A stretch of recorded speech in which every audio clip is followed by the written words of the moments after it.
смирно легкоатлетическую эстафету, посвященную 69-й годовщине победы советского народа в Великой Отечественной войне, объявляю открытой.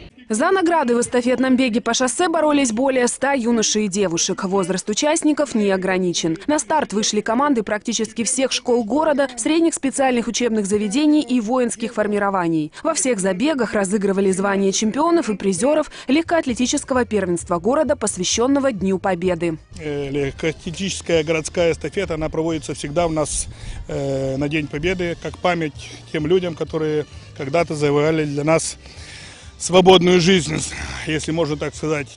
Считаем, что данное мероприятие является патриотическим мероприятием, которое способствует воспитанию нашей молодежи. Эстафета состояла из 12 этапов, разделенных между мальчиками и девочками. Дистанция имела среднюю протяженность около 150 метров.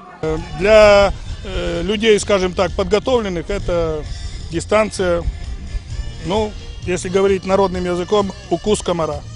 В забеге общеобразовательных учебных заведений у девочек первое место завоевала 13-я школа, у мальчиков – гимназия номер 1. В забеге СУЗов у девочек уже традиционно первенствовали учащиеся медицинского колледжа. Просто у нас очень хороший тренер Мария Терентьевна.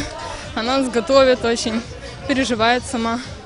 У мальчиков в этом забеге лучшими стали представители Бендерского политехнического филиала ПГУ. В забеге воинских формирований не было равных команде Бендерской крепости. Такая эстафета на главной площади нашего города проводится уже порядка 40 лет. И, как правило, именно эти соревнования открывают летний легкоатлетический сезон.